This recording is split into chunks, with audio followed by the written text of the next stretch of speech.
Arestado po guys ang bugaw at driver.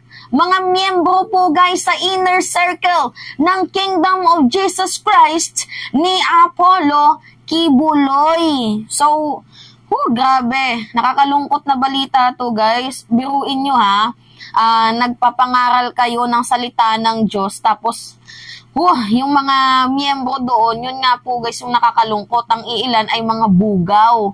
Tapos, arestado din po guys yung malapit at driver ni Apollo Kibuloy. So ngayon guys, ito yung balita. Kibuloy's aide arrested, 2 others surrender. So sa mga hindi po guys nakakaalam, April 3. Tama ba ako? April 3. Yes, ngayong araw po guys, nagkaroon po, lumabas yung Davao arrest order dito kay Kibuloy at meron ngang 5 na involved. So meron po guys, 2 nag-surrendered tapos yung isa arestado. Which is yun po guys yung driver. So yung 2 kusa na lang pong sumurrendered kaysa makipagpatentero pa sila dito sa batas sa kapulisan. So sana nga naman po guys no yung NBI busisain ng maigi itong mga nag-surrendered. Kasi guys, pwede yung hindi natin alam kung ikakanta nila si Kibuloy kasi may mga tao kasi guys na kunyari nag-surrendered tapos nag-file ng affidavit, 'di ba?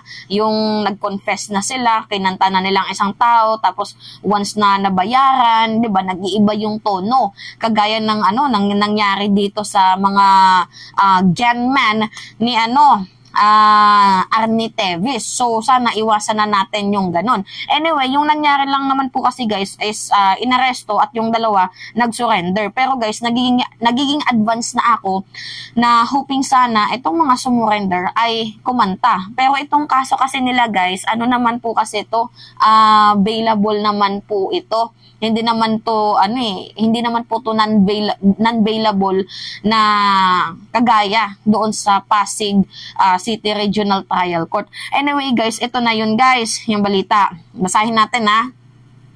Sabi dito sa balita, the arrest and surrender came the National Bureau of Investigation or NBI and the Philippine National Police PNP serve warrant issued by a Davao court against Kibuloy and 5 others in connection with the child abuse and sex abuse case. Yan nga po guys yung nakakalungkot. Kasi itong mga taong to na related, connected kay Kibuloy is yung iba, mga bugaw, tapos ang iba, committed for a child abuse and sexual abuse. Nakakalungkot kasi guys, isipin ha, imagine nagtuturo sila ng banal na kasulatan, tapos yung kanilang kinikilos, yung kanilang akto, yung kanilang gawa is, you know what guys, parang nililito nila tayo eh. 'Di ba? Na sige, kung mahal mo yung Diyos, gamitin ko yung katawan mo. Yung mga ganun ba, guys? 'Di ba? Ialay mo sa akin yung katawan mo. Kaya nga nakakalungkot isipin. Now, sabi dito, the NBI has placed under its custody 3 the accused Crescente Canada, Pulin Canada, in Sylvia C. Mañez. Actually, 5 yan sila, hindi napangalanan yung 2, pero nag-research ako kung sino yung 2 to. Kabilang din po dun guys, itong si Jacqueline Roy at si Ingrid Canada. So yan po guys yung hindi dito na sali sa balita kasi 3 lang yung pinangalanan pero 5 po yung involved dito sa may mga connection kay Kibuloy at merong ginawa na child abuse, committed for a crime na child abuse at sexual abuse. Anyway, ito yung balita. Panoodin muna natin, guys. Wait lang. 3 of Kibuloy's co-accused in a child abuse case are now in the custody of the National Bureau of Investigation in southeastern Mindanao. According to authorities, they arrested 1 of the suspects this morning while the other 2 surrendered in Davao this afternoon. Their lawyer said the 3 will post bail today. Yan. Pwede silang magpiyansa kasi ano naman po yun guys, bailable naman po talaga itong child abuse at itong sexual abuse. So nasa 100,000 yan guys, tag-isa Yung child abuse, 100 din yan. Yung ano niyan, yung bail. Tapos yung sexual abuse, 100 din yan yung piyansa niyan. Pero yung walang piyansa dito is yung qualified human trafficking na isinampa ng Pasig City Regional Trial Court sa pamamagitan ni Department of Justice Secretary Boying Remulla dito kay Kibuloy. Now, nasa kustodiya na po guys itong tatlo, si Crescente Canada, si Pauline Canada at si Sylvia C. Mañez. So yung NBI po guys inaresto itong si Crescente doon po sa barangay Tamayong. So ang malala pa dito guys, siya po ay barangay chairman ng Tamayong kung saan po nakalugar itong Kingdom of Jesus Christ. At isa din po siyang identified bilang former Kingdom of Jesus Christ member na malapit dito kay Kibuloy na nag-serve po bilang isang driver and bodyguard ni Kibuloy. Naku, pag bodyguard, malapit talaga, close aid. May ano to tawag dito, meron tong alam dito kay Kibuloy. Hoping sana na kumanta to. Hindi yung magbayad lang ng piyansa niya. Hoping na ikanta niya itong si Kibuloy, pero I doubt na mukhang magbabayad lang yan ng piyansa, or baka malay mo si Kibuloy na nagbayad ng piyansa nila, binigyan sila ng pera, tapos manahimik na kayo, bibigyan ng pera, magpakalayo-layo na kayo, di ba? Parang ganyan no guys, na wag na kayong magsalita, tumigil na kayo, bigyan ko kayo, lumayas na kayo, parang ganoon.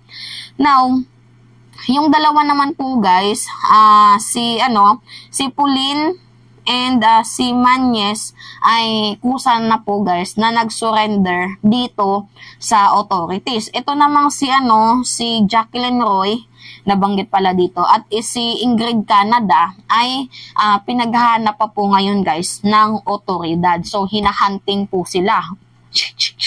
Nasaan kayo? Bang! Joke lang. Wala pong ganun. Wala pong bangbangan dyan. Ganito lang, parang sinusurveillance sila. Under surveillance. Tama ba yung term ko? Basta pinaghahanap sila. So, sabi pa dito, Ingrid and the Kibuloy Church Administration and Crescente are siblings kasi tatlo dito guys yung Canada ang pilido Si Pauline Canada, Ingrid Canada, tapos si Crescente Canada. So, sabi pa dito guys, Police Southern Mindanao, Director Alden Delvo said the police were on lookout for Kibuloy, Roy, and Ingrid. So, pinaghanap na tong dalawang to. Minamatyagan, tinitingnan, tinitigan ko, nilapitan ko, hanggang sumadiwata ang pag-ibig ko, nalasing. Nanonood kayo ng TikTok. Iba talaga guys, basta millennial vlogger, no? So, hoping sana na kahit medyo, kasi ako guys, year 2000s, hindi pala ako millennial, Gen Z ako. So, hinahaluan ko. Syempre guys, baka maging masyadong din naman, intense itong ating topic to the point na yung mga kabataan ay unang pa lang, manonood sila. Diba? Kailangan din natin na gamitan din ng mga Gen Z na movement, Gen Z na galaw, move, para kahit paano ma-encourage yung mga kabataan, kagaya ko, mga kaedad ko, na manood sa usaping politika. Now anyway, yun na nga guys. Going back sa ating topic, I believe Kibuloy is still in Davao. Sabi ni Brigadier General Delvo.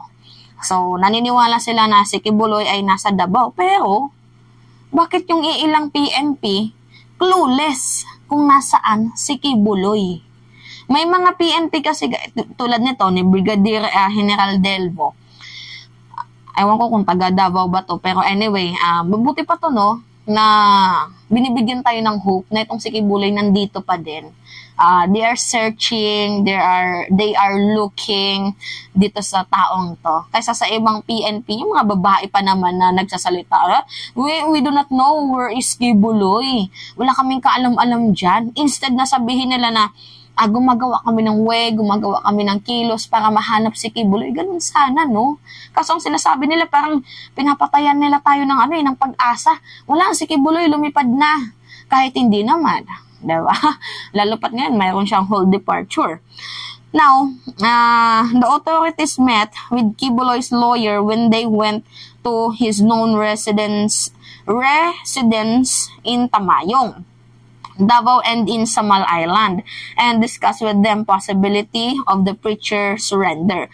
Delvo said, "We are hoping that in the coming days, he will come out." Wow, yan yung mga gusto naming marinig, no? Kesa yung sa mga word na, wala kaming alam, we do not know where is Kibuloy, whereabouts, yung mga ganun, nakakainis yun. PNP ka, job nyo yan, trabaho nyo yan. Diba? Nakakaloka. Buti pa to. So, we are hoping that the lawyers would be able to convince their client to submit himself since there is a lawful warrant of arrest issued against him by the court. Ay, biglang sumingit tong ano na to.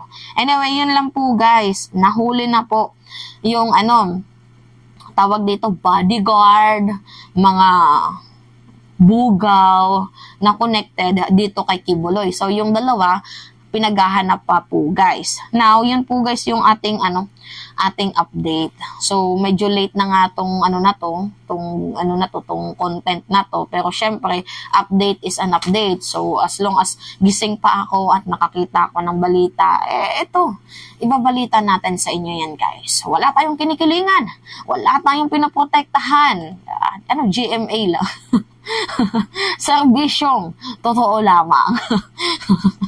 Now, anyway, it's me again guys. Si Mima Alicia nyo at nagbabalik ulit para sa ating panibagong video.